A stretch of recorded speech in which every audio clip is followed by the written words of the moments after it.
Hello everybody, welcome back to the workshop. So in this video I'm going to show you how to take one of these little 2.5 pound drilling hammers that you can buy at Harbor Freight or Princess Auto, I think is a similar one across the pond. And I'm going to show you how to turn this into a soft face hammer. So this way you can use this on things like your hot cut hardy and not damage the hardy, but you'll damage the hammer itself, you know, when you make that inevitable mishit. It's also great if you make tooling the way that I do, where I through harden the tool, and so the whole piece is kind of hard after its tempering is concerned, so it doesn't have a soft struck end. It's great to dress the hammer face and not have to worry about dressing the tool faces. So without further ado, let's get right into it.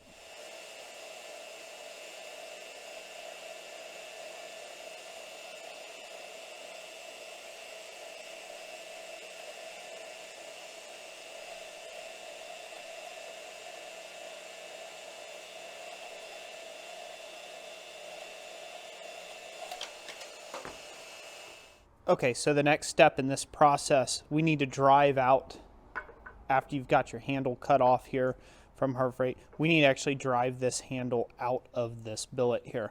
So pretty simple. We're going to go from what would have been the top side and we're going to drive it back out the way the handle would have been. So we're going to just put this right on here. We're going to find, you need a bar of some sort. I've got a big drift here, but you need a bar that'll fit inside of the oval shape here and be able to hit most of the wood. If it's too small, it'll just punch down into the wood and it'll further wedge things, which we don't want.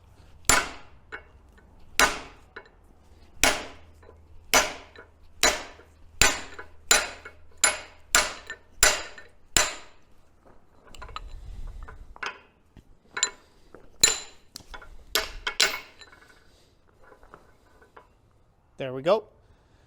That's out. Now also, before you go through the trouble of heat treating this or putting this in and softening this up in the forge, it might be nice to go ahead and alleviate all your edges. Just that way when you're done, everything's already ready to go. While it's still on your hammer handle and everything's nice and cold, it's a nice way to do that. Just saves less time later when you're going to do all the finish work, if you just do that in advance while it's already nice and easy peasy. So now let's take this over the forge and get it heated up.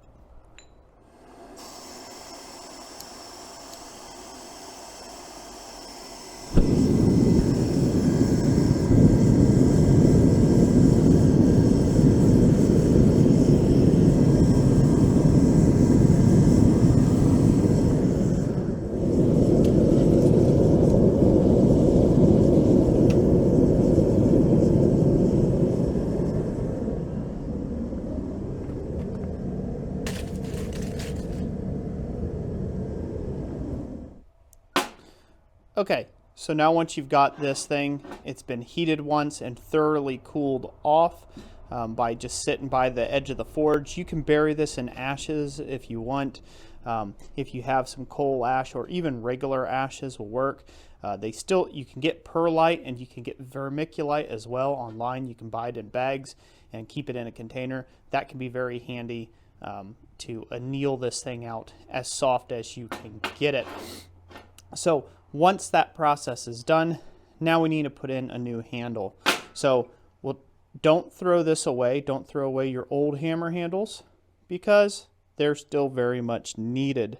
You know, you can use this for file handles or things like that. So I have a bucket right here full of old handles and new handles alike. That's how I choose to store mine, with a lid on it. Keeps them dry, keeps them out of the weather and shop grime.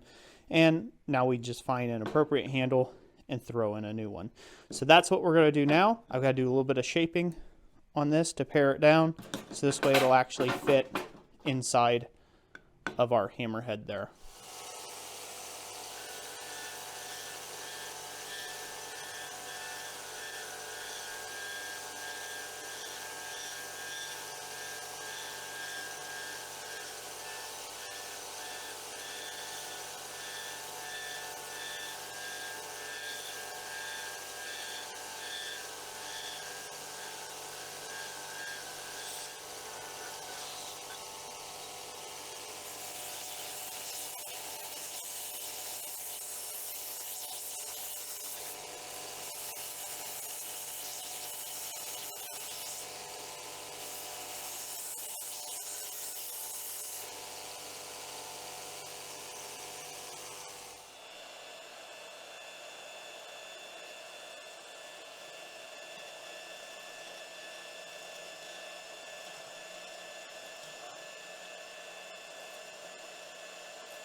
Okay, so here we are. We're going to install the handle real quick.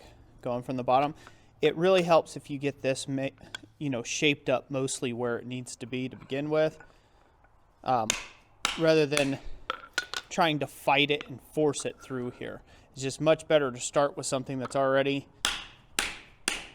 close to the size that you need and to the exact length that you want. So keep that in mind. That's a little pro tip for you for setting new hammer handles. Make that as close as you can be.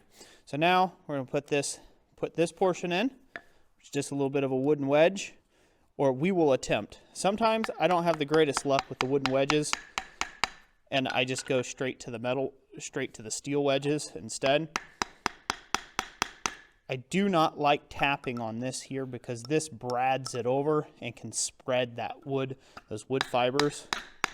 So I generally like to use soft taps and from the handle end and drive the wood down as we go.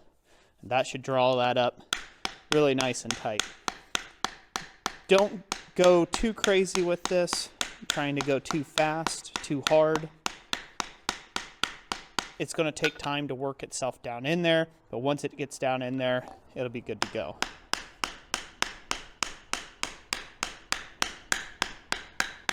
Just take your time, and you'll get that right down in there, and that'll be a really good tight fitting handle there. So if the wood wedge doesn't work, you can always go with a metal wedge, then to back split it this direction. Just to, again, expand this out all directions. But right now, the wood wedge has worked out. So let's drive that down further until it bottoms out. There, that's all she wrote. That's all we needed. So I should also mention, you should check this with a file after it cools down and make sure that the steel is actually softened to the degree that you're looking for. If you don't check this with a file, then you don't know whether it's still hard or not. Sometimes the steel, all the time, we don't know what the steel is that's coming from the manufacturer. So again, it may not end up getting soft at all. It may just stay hard and brittle, depending on what the manufacturer made the actual material from. So always do a file check before you get to this stage to just make sure that it's good and soft. Now once you've got this done, when you go to cut a piece of material, if you accidentally hit your hot cut hardy, it's going to damage the face of this hammer, which is okay because this will take a long time to wear out versus damage the actual hot cut hardy itself. Likewise, I made this just out of a piece of block of mild steel, and I've had this thing now for going on 3 years in the shop using it, and that's what happens. If you chop into this, that's hard enough that it just leaves a cut mark in the surface of this, which is okay because I'm not using this to hammer on any steel. I'm using this to cut material off. So anyways, that's it for today. I hope you guys enjoyed this video. If you did, remember to leave a like, do the commenting thing, subscribe if that's something you're into, and thank you to all my great channel members for all of their wonderful support. I couldn't do this without you. So thank you all so much. God bless, and we'll catch you on the next one. Thanks for watching.